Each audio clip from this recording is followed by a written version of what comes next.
এই দুনিয়ার জীবনটা ধোঁকা, একটা ছোট্ট জীবন, পুরা ধোঁকা, কিচ্ছু নাই এর মধ্যে। আমার কথা শোনেন, এই দুনিয়ার জীবনে কিছুই নাই। চারপাশে অনেক কিছু মনে হবে, আপনার বাড়ি আছে, গাড়ি আছে, স্ট্যাটাস আছে, টাকা পয়সা, প্রতিপত্তি সব আছে।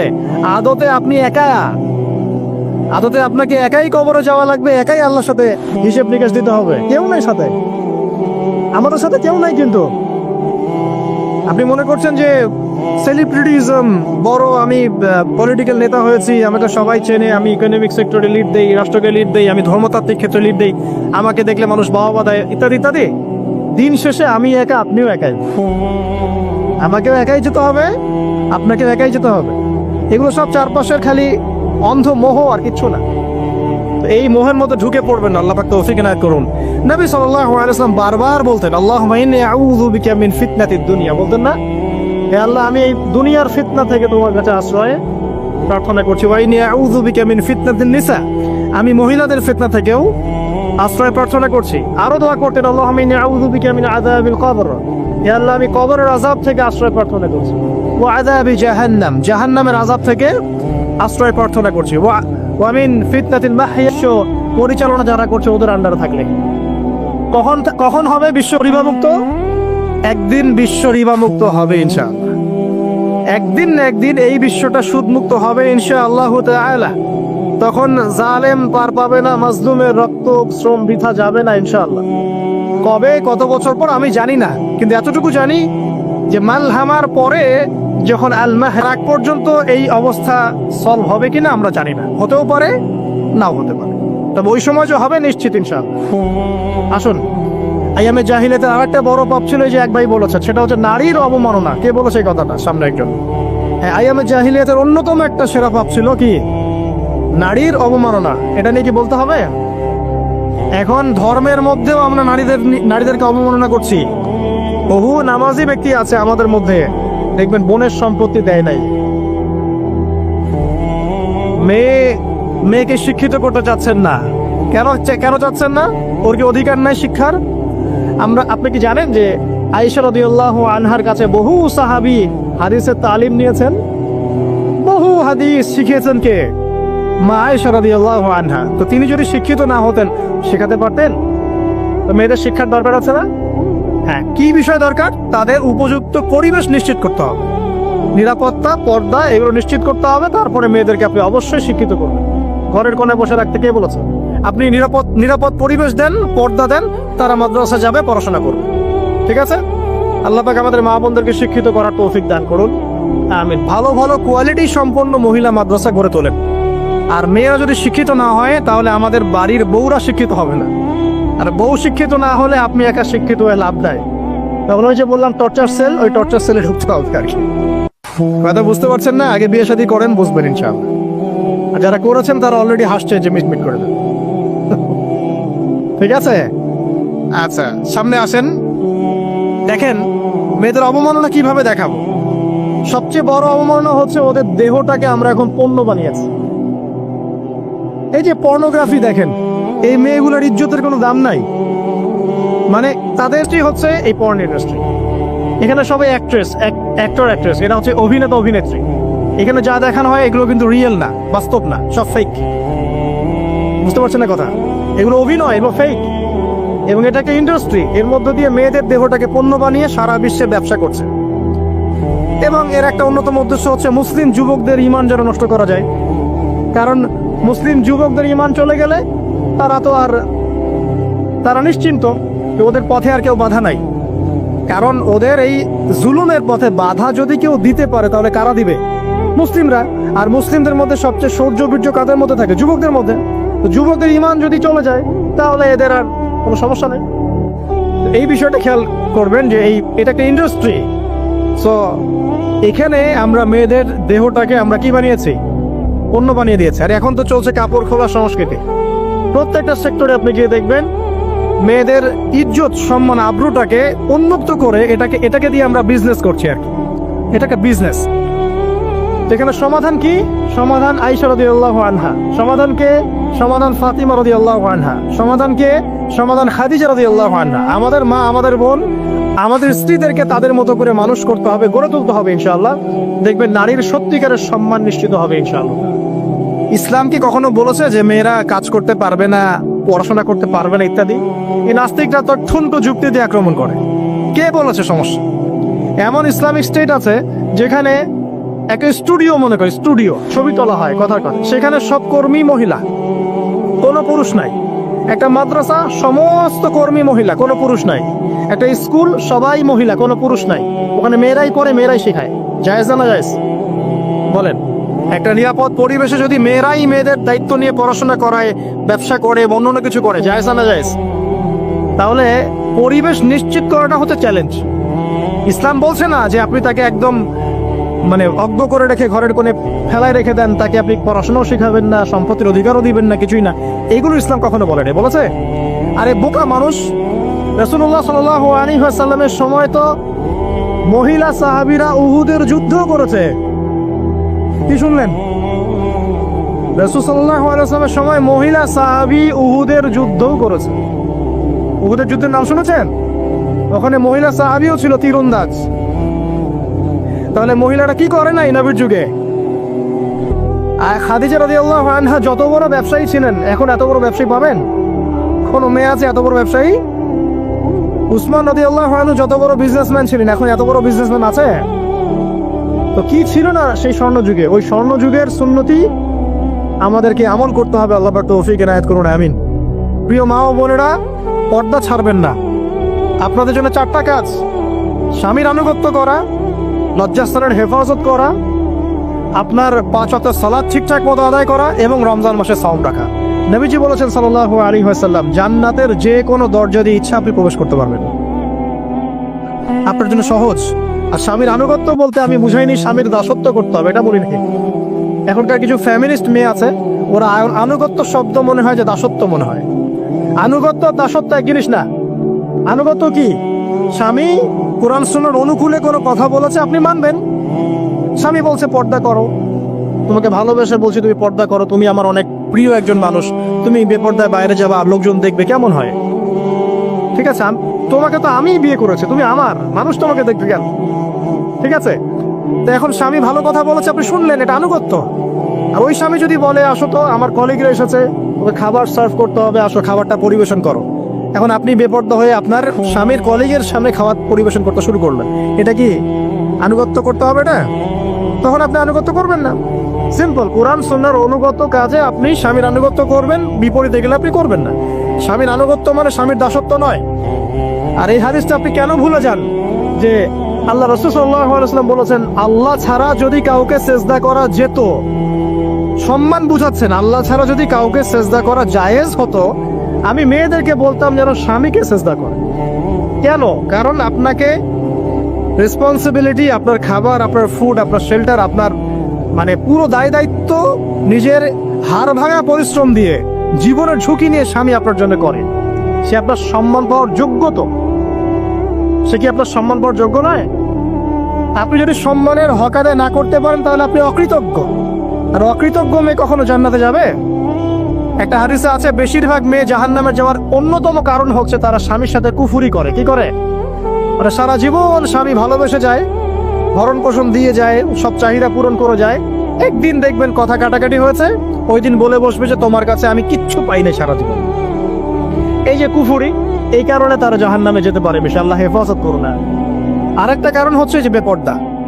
আপনাকে 4টা মূলনীতি ফলো করতে হবে। 1, এমন কোনো পোশাক পরবেন না যে পোশাকটা আটো সাটো, যেটা পরলে আপনার গায়ের কাঠামো বোঝা যায়। এটা বোরখা হলেও পরা যাবে না। আমি কি বুঝাতে পারছি? ডিজিটাল বোরখা দেখেন নাই? দেখছেন? মাশাআল্লাহ। আর কারা কারা দেখছেন? এদিকে চোখ বেশি যায় না? আচ্ছা, এমনি দেখা যায়, চোখ দিতে হয় না, এমনি দেখা যায়। ডিজিটাল বোরখা চলবে না, ডিজিটাল বোরখা চলবে না। আমার মত, এটা আমি মত দিচ্ছি, আমি আল্লাহর রাস্তায় সময় দিয়েছি অনেকদিন, এবং এখানে যে পর্দাটা শেখানো হয় এরকম পর্দা আমি অন্য কোথাও দেখিনি। এত চমৎকার পর্দা শেখানো হয়। কারা কারা সময় লাগিয়েছেন? 3 দিন 7 দিন সময় দিয়েছেন কারা কারা? বেশিরভাগই দেন নাই, সমস্যা নাই। দিতে হবে, আমি বাধ্যতামূলক বলিনি আপনাকে। বলেছে এখানে পর্দা শেখানো হয়, চমৎকার পর্দা শেখানো হয়, যে এখানে চোখটা পর্যন্ত তাদের ঢেকে রাখার তালিম দেওয়া হয়। যাই হোক, যেখানেই শেখেন অ্যাটলিস্ট পর্দাটা শিখলেই হলো। এমন পোশাক হবে না যেই পোশাকটা আটো সাটো, যেটা পরে আপনার গায়ে কাঠামো বোঝা যায়। 2 নম্বরে এমন পোশাক পরা যাবে না যেই পোশাকটা পরলে বাহির থেকে ভিতরের অঙ্গ দেখা যায়। দেখেছেন? দেখেন নাই? দেখছেন হুজুর? আচ্ছা, আপনারা তো সব দেখেন দেখি। তারপরে 3 নাম্বার, এমন পোশাক পরা যাবে না যেটা অমুসলিমদের সাথে সাদৃশ্য আছে। কথা বুঝতে পারছেন? অমুসলিমদের ধর্মীয় বিষয়ের সাথে সাদৃশ্য আছে এমন পোশাক মুসলিম মেয়েদের পরা যাবে। এর মানে এই নয় যে অন্য ধর্মকে আপনি আক্রমণ করবেন, এটাও নয়। যে যার ধর্ম তাদের স্বাধীনতা মতো পালন করবে। মুসলিমরা বাধা দিবে না। মুসলিমরা দাওয়াত দিতে পারে। কি করতে পারে? দাওয়াত দিতে পারে যে ভাই, যে লা ইলাহা ইল্লাল্লাহর কনসেপ্ট আপনাকে বুঝাচ্ছি, আল্লাহ ছাড়া কোনো মাবুদ নাই, মুহাম্মদ সাল্লাল্লাহু আলাইহি ওয়াসাল্লাম সর্বশেষ রাসূল, এই কোরআন পড়ুন, হাদিস পড়ুন, দেখুন এটাই হচ্ছে মানবতার মুক্তির সনদ। এরপর যদি সে ইসলাম কবুল করে আলহামদুলিল্লাহ, যদি না করে এর হিসাব কে দিবে? সে নিজে দিবে। এর হিসাব কি আমাকে দেওয়া লাগবে? দেওয়া লাগবে না। তো অমুসলিমদের সাথে সাদৃশ্য আছে এমন পোশাক চলবে না। আচার হচ্ছে পুরুষরা মেয়েদের পোশাক পরতে পারবে না, মেয়েরা পুরুষদের পোশাক পরতে পারবে না। জি, আপনাদেরকেই বলছি, আপনারা জিন্স পরতে পারবেন না, মেয়েদেরকে বলছি, এবং টি শার্ট পরতে পারবেন না। আপনারা ওই যে যা ইচ্ছা তাই ড্রেস পরে বলবেন যে 1000 বছরের সভ্যতা সংস্কৃতি, এসব বাজে কথা চলবে না এখানে। এটা 1000 বছরে কোনোদিনও আমাদের দাদা নানিরা এগুলা কখনো পরে নাই, বুঝছে? আপনার দাদি কখনো এরকম পরছিল শাড়ি? তো এই যে বললো 1000 বছর থেকে পরে আসতেছে নাকি? সুবহানাল্লাহ। তো এখানে বিষয়টা হচ্ছে পুরুষ মেয়ের পোশাক পরতে পারবে না, মেয়ে পুরুষের পোশাক পরতে পারবে না। আমি খুব সংক্ষিপ্ত করে আপনাকে কোরআন সুন্নাহ থেকে 4টা মূলনীতি বলে দিলাম। এই 4টা মূলনীতি কোরআনেও আছে, হাদিসেও আছে। আসেন, এই যে নারীর অবমাননা, এই বিষয়টা আইয়ামে জাহিলিয়াতে যেমন ছিল, এখন দেখবেন আরো বড় পরিসরে এসেছে। আসে নাই? এই যে ফ্যাশন শো, দেহের প্রদর্শনী, বিভিন্ন ফিল্মস দেখবেন, ফিল্ম ইন্ডাস্ট্রিজে দেখবেন, মিউজিকে দেখবেন, পর্নে দেখবেন, মেয়েদের দেহটাকে নিয়ে ব্যবসা করা হচ্ছে। আগে তো না হয় কন্যা সন্তান হলে জীবন্ত পুঁতে ফেলতো নাকি? এখন যদি গর্ভের বাচ্চা মেয়ে জানে, অনেকে আগেই মেরে ফেলায়। বুঝেন নাই মনে হয়? অনেকে যদি জানে যে গর্ভে মেয়ে সন্তান আছে, আগেই মেরে ফেলায়।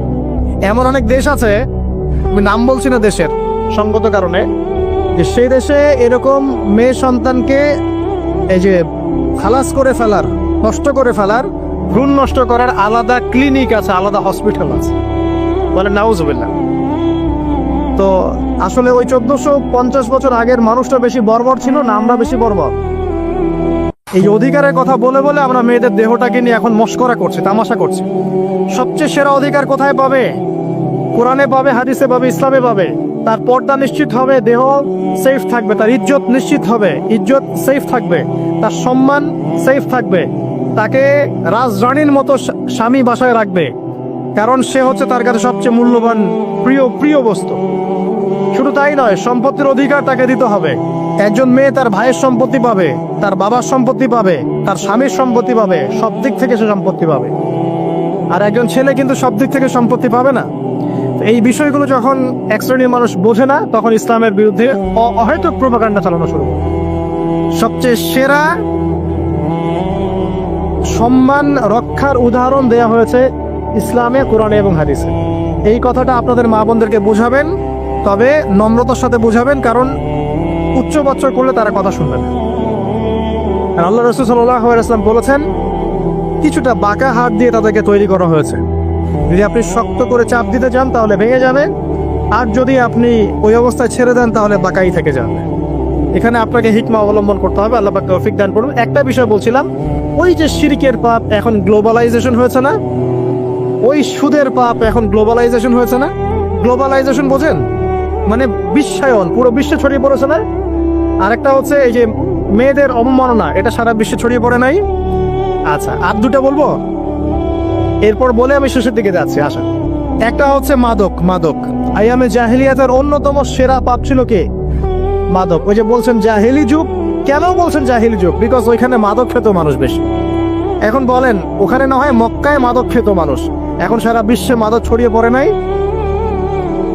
বেশি না কম? এখন এই যে নতুন নতুন মাদক আসছে, ইয়াবা, আরো নাকি কি কি আসছে নতুন নতুন, আমরা নামও জানি না। এই যে গাঁজার নাম জানি, ফেন্সিডিলের নাম জানি, আর কি কি আছে, হিরোইন বলেন, আর দু একটা, আফিম, আর কি আছে? হ্যাঁ, রেন্ডি, সুবহানাল্লাহ, এই নামও কখনো শুনি নাই আমি। আচ্ছা শোনেন শোনেন, বিষয়টা হচ্ছে, দেখুন এই বিষয়টা কি হালাল না হারাম? আচ্ছা, এটাকে যদি আমরা হালাল করে নেই তাহলে কি হবে? কুফরি হবে না শিরক হবে? শিরক কুফর দুটোই হচ্ছে। কিন্তু এখন মক্কার কিছু মানুষ মাদক খেয়েছে বুঝলাম, আল্লাহ রাব্বুল আলামিন ধাপে ধাপে এখান থেকে বের করেছেন। প্রথমে বলেছেন মদ খেয়ে নামাজের ধার কাছে যেও না। হ্যাঁ, তারপরে বলেছেন এই যে মাদকে কিছুটা উপকার আছে কিন্তু বেশি ক্ষতি। তারপর বলেছেন খেয়ে নামাজের কাছে যেও না। তারপর ধাপে ধাপে শেষের দিকে এসে আল্লাহ পাক বলেছেন যে এটাকে ছেড়ে দাও। সূরা মাইদায় পড়ে দেখেন, এটা শয়তানের কাজ। তখন সাহাবায়ে কেরাম রাদিয়াল্লাহু আনহুম পুরোপুরি মাদক থেকে নিজেদেরকে মুক্ত করলেন। এরপরে কি কখনো তারা মাদক ছুঁয়েও দেখেছেন? বরং মাদক দ্রব্য সেবন করলে 40টা লাঠি বেত্রাঘাত করতে হয়, ইসলামিক শাস্তি। কয়টা লাঠি? আর ওমর রাদিয়াল্লাহু আনহুর সময়ে 40 লাঠিকে বাড়িয়ে 80 লাঠি করা হয়েছে। কত লাঠি? 80 লাঠি। কিন্তু আরো একটা পাপের শাস্তি আছে, বলবো? অপবাদ, এখন যেটা বেশি দেওয়া হয়, অপবাদ, মিথ্যা অপবাদ, সতীসাধী নারীর উপরে মিথ্যা অপবাদ, এর শাস্তি হচ্ছে 80 লাঠি। আবার 100 লাঠির শাস্তি আছে, 100 লাঠি। এটা কিসের জানেন? জিনা। জিনা, এই যে যারা করছেন, এর শাস্তি হচ্ছে 100 লাঠি। তাও জনসমক্ষে দিতে হবে, গোপনে না। আর 1 বছরের জন্য এলাকা ছাড়া করতে হবে। রজম একটা শাস্তি আছে, রজম। এটা কি? রজম মানে পাথর নিক্ষেপ করে হত্যা। এটা তো বর্বর, তাই না? অমানবিক, মধ্যযুগীয়। এসব কথা শুনছেন না? শোনেন, কিছু কিছু বিষয় আছে যে বিষয়গুলো করার পরে এই পৃথিবীতে মানুষ বেঁচে থাকার অধিকারটা হারিয়ে ফেলে। কথা বুঝতে পারছেন না মনে হয়? কিছু কিছু পাপ আছে, এগুলো করলে পরে মানুষ এই পৃথিবীতে বেঁচে থাকার অধিকারটা হারায় ফেলে। যেমন কোনো বিবাহিত ব্যক্তি যদি জিনা করে, নাউজুবিল্লাহ, কোনো ছেলে যদি কোনো ছেলের সাথে যৌন সম্পর্ক করে, সমকামী করে, বা এটাকে যদি গে মানে যেটা কি বলে, সমকামিতা, ঠিক আছে, এই কাজ যদি কেউ করে, এই নোংরা কাজ যদি কেউ করে, কোনো মেয়ে যদি কোনো মেয়ের সাথে এরকম কোনো কাজ করে, একই পাপ। এইসব পাপ করলে পরে এই পৃথিবীতে বেঁচে থাকার অধিকারটা সে হারিয়ে ফেলে। কথা কি বুঝতে পারছেন? আচ্ছা, তখন শাস্তি হচ্ছে আল্লাহ রাব্বুল আলামিন পাথর নিক্ষেপ করে হত্যা করতে বলেছেন। কারণ হচ্ছে সে এত গর্হিত একটা কাজ করেছে যেটা এই শাস্তি পাওয়ার সম্পূর্ণ যোগ্য। এবং কওমে লূত নামে যে কওম ছিল, ওই কওমটাকে আসমানে উঠিয়ে আল্লাহ পাক পাথর বর্ষণ করে এভাবেই শেষ করে দিয়েছে। জর্ডান একটা দেশ আছে না, জর্ডান, জর্ডানের পাশে ডেড সি নামে একটা জায়গা আছে, ডেড সি, মৃত সাগর। ওইখানে সাদুম নামে একটা গোত্র থাকতো। কোন গোত্র? সাদুম। ওই সাদুম গোত্র এরকম সমকামী ছিল। আল্লাহ রাব্বুল আলামিন লূত আলাইহিস সালামকে পাঠিয়েছিলেন, তারা হেদায়েতের বাণী শোনে নাই। আল্লাহ পাক ওদেরকে আসমানে উঠিয়ে পাথর নিক্ষেপ করে উল্টা দিকে দাফন করে দিয়েছেন। নাউজুবিল্লাহ। তো কিছু কিছু পাপ আল্লাহ পাক সহ্য করেন না, আল্লাহ পাকের আরশ কেঁপে ওঠে। এই পাপগুলো সেরকম পাপ। কথা বুঝতে পারছেন? তো এই যে জিনা, পর্নোগ্রাফি, ব্যভিচার, পরকীয়া, এগুলোর মধ্য দিয়ে আমরা নারীর অবমাননা করছি না? এবং ধর্মের মাধ্যমেও মাঝে মাঝে করছি, যখন আমরা ধর্মের নামে মেয়েদের অধিকার দিচ্ছি না। অনেকেই সম্পত্তির অধিকার দিচ্ছেন না, অনেকে শিক্ষিত করছেন না, অনেকেই আরো এই যৌতুক নিচ্ছেন না, যৌতুক নিচ্ছেন না অনেকেই। যে বিয়ের সময় যৌতুক নেয়, এটা তো মেয়ের উপর, মেয়ের পিতার উপর টর্চার করা, সম্পূর্ণ হারাম, সম্পূর্ণ হারাম। তারপরে দেখবেন, রিপোর্টগুলো পড়ে দেখবেন যে এই বছর 2000 কত, এটা 22, এই 22-এই গভর্নমেন্ট রিপোর্ট অনুযায়ী নিবন্ধিত প্রায় 1339টা ধর্ষণের মামলা হয়েছে। তো এটা এখন অ্যাভেলেবল, যে কোনো সব জায়গায় ধর্ষণ হচ্ছে, এখন অ্যাভেলেবল। মানুষ এটাকে স্বাভাবিক মনে করছে, এখন নর্মাল ধর্ষণ হতেই পারে, মানুষ এখন এমন মনে করছে। প্রত্যেক দিন পেপার খুলবেন, দেখবেন রেপের খবর, প্রত্যেক দিন খবর শুনবেন ধর্ষণের খবর। আর সব খবর তো আসে না, আসে হয়তো 10%, 20%, 30%, বেশিরভাগই আসে না। এলাকায় মোড়ে মোড়ে দেখবেন, গ্রামে গঞ্জে শহরে বন্দরে খালি ইফটিজিং দেখবেন, খালি ইফটিজিং। মেয়েদেরকে যৌন হয়রানি করা হচ্ছে বাসে, অটোতে, টেম্পুতে, সব জায়গায়। বাসের মধ্যে মেয়েকে রেপ করে ফেলা হচ্ছে। একটা বাচ্চা মেয়ে যে বোঝেও না যে সেক্সুয়াল বিষয়গুলো কি জিনিস, ওকেও রেপ করা হচ্ছে। এই যে মহামারী, আপনি তো বুঝতে পারছেন না যে আমরা কোন সমাজে আছি। এই সমাজে আপনার মেয়ে তো সেফ না, আমার মেয়ে তো সেফ না। আমার মেয়ে, আপনার মেয়ে ভবিষ্যৎ কি হবে, এর ভবিষ্যতের নিশ্চয়তা কে দিবে? আপনার মেয়ের ইজ্জতের ভবিষ্যতের নিশ্চয়তা কে দিবে? এই নিশ্চয়তা দেওয়ার মতো মানুষ কোথায়, নেতা কোথায়? কারো ঘরের স্ত্রী, কারো ঘরের বোন, কারো ঘরের মেয়ে এখন সেফ না।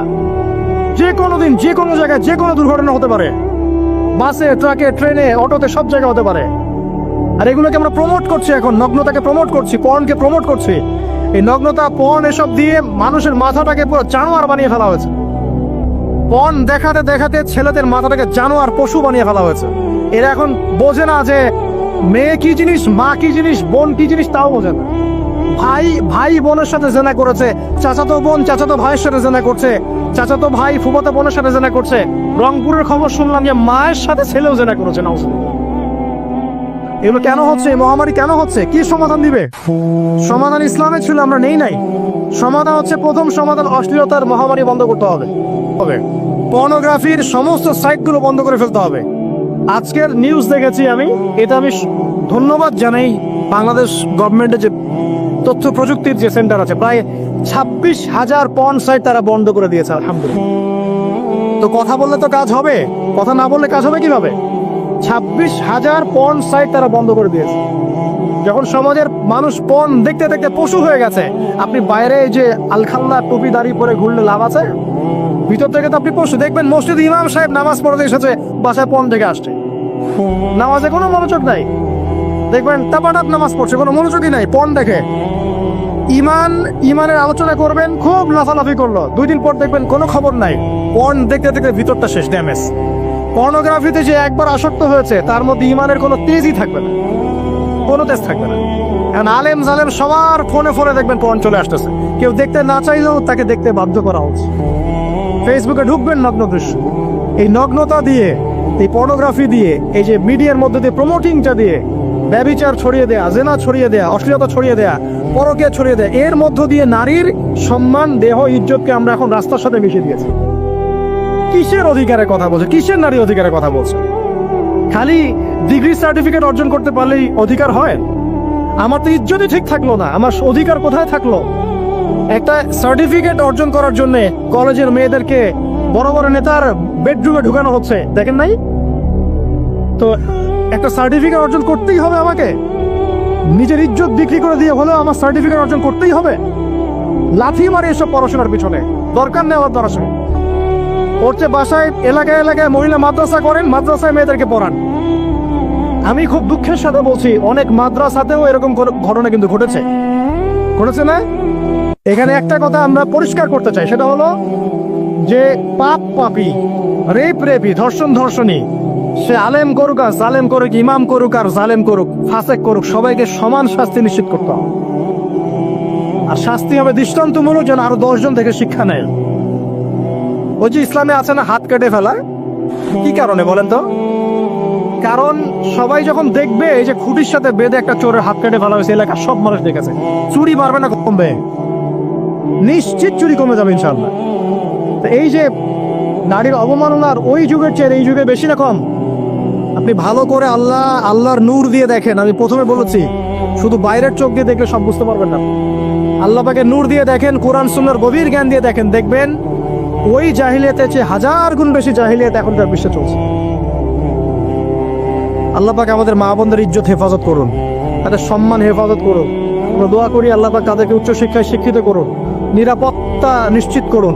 কেউ যদি ওদের দিকে খারাপ চোখ তুলে তাকায়, আল্লাহ পাক সেই চোখকে যেন ধ্বংস করে দেয়। আল্লাহ পাক তাদের ইজ্জতের প্রতি যদি কেউ খারাপভাবে হাত বাড়ায়, তাদের শাস্তি যেন নিশ্চিত করা তৌফিক আল্লাহ পাক আমাদেরকে দান করেন। আল্লাহ পাক আমাদের মা বোনদেরকে মহামূল্যবান মনে করে আমাদেরকে হেফাজত করার তৌফিক দান করুন, আমিন। আর তাদেরকে যারা নগ্ন করতে চায়, আল্লাহ পাক এদেরকে ধ্বংস করে ছেড়ে দিন, আমিন। আল্লাহ পাক বলেছেন, যারা চায় মুমিন মুসলিমদের সমাজে অশ্লীলতা ছড়িয়ে পড়ুক, দুনিয়া এবং আখিরাত উভয়ে জাহানে আল্লাহ পাক এদেরকে ধ্বংস করে দিয়েছে। আরেকটা বলে শেষ করি, সেটা হলো, কয়টা বলেছি ভাই? জাহিলিয়াত। ইমাম মুহাম্মদ বিন আব্দুল ওয়াহাব রাহিমাহুল্লাহ তার একটা বইয়ের মধ্যে 1000টা জাহিলিয়াত আছে। আমি 5টা বাছাই করেছি। কয়টা? 5টা। কয়টা বলেছি? 4টা। এক হচ্ছে কি বলেছিলাম? শিরক। আছে না নাই? রিবা এখন আছে না নাই? 3 নাম্বার কি ছিল? মাদক। আর 4 নাম্বার নারীর অবমাননা। মাদক তো বুঝলেন, এটা তো আমার চেয়ে আপনারা ভালো বুঝেন, মাদক সব জায়গায় আছে। আরেকটা কথা বলি, দেখুন মাদক দিয়ে একটা কথা বলি, শুনুন। আপনাদের কি কখনো গায়ে কখনো ফোড়া হয়েছে? কার কার গায়ে ফোড়া হয়েছে বলি, হাত তুলে। মাশাআল্লাহ। কেমন ব্যথা? ফোড়া ফেটে গেলে কি বের হয়? রক্ত আর পুঁজ বের হয়, তাই তো? তো নবী সাল্লাল্লাহু আলাইহি ওয়াসাল্লামকে সাহাবীরা পরে জিজ্ঞাসা করলেন, ইয়া রাসূলুল্লাহ, কোন পাপের কারণে তাদেরকে এই শাস্তি দেয়া হচ্ছে? নবী করিম সাল্লাল্লাহু আলাইহি ওয়াসাল্লাম বললেন, তাদেরকে এই শাস্তি দেয়া হচ্ছে একটা পাপের কারণে, সেটা হলো মাদক দ্রব্য সেবন করা। আর ওই পানীয়টার নামও নবীজি বলে গেলেন, তার নাম হচ্ছে তিনাতুল খাবাল। কি নাম? তিনাতুল খাবাল। এই তিনাতুল খাবাল মানে জাহান্নামীদের রক্ত এবং পুঁজ, এটা খেতে দেয়া হচ্ছে মাদক দ্রব্য সেবনকারীদের জন্য। আল্লাহ রাসূল সাল্লাল্লাহু আলাইহি ওয়াসাল্লাম বলেছেন, কোন ব্যক্তি যদি মাদক সেবন করে তার 40 দিনের নামাজ কবুল হবে না।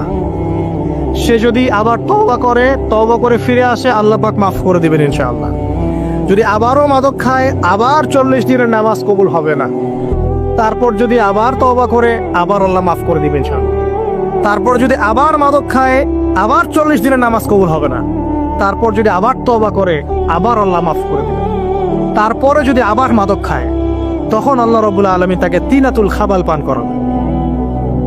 প্রিয় ভাইরা, আপনারা মুসলিম না? আমরা মুসলিম না? মুসলিম যুবকদের সবচেয়ে সেরা অস্ত্র হচ্ছে ঈমান এবং নৈতিকতা। অন্যরা জাহিলিয়াতের স্রোতে ভেসে যাক, মুসলিম তরুণরা কখনো জাহিলিয়াতে যাবে না ইনশাআল্লাহ। আমার সাথে ওয়াদা করেন যে কোনো প্রকার মাদক দ্রব্যের সাথে সংশ্লিষ্ট থাকবেন না। একটা সিগারেটেও কখনো টান দিবেন না, কারণ সিগারেটটা কি? সিগারেট আপনাকে আস্তে আস্তে অন্য মাদকের দিকে নিয়ে যাবে। সিগারেট খাওয়া শিখেছিস, এখন গাঁজাও খা। গাঁজা খাওয়া শিখলে এখন ওটা খা, এই করতে থাক। এক পর্যায়ে আপনি এখান থেকে আর বের হতে পারবেন না। এখানে আপনার দেহের ক্ষতি, আপনার মস্তিষ্কের ক্ষতি, আপনার পরিবারের ক্ষতি। এমন আপনি যদি পরবর্তীতে গিয়ে পরিবার গঠন করতে চান, আপনি সুখী পরিবারও গঠন করতে পারবেন না, কারণ ভিতর থেকে আপনি নিজেকে শেষ করে ফেলেছেন।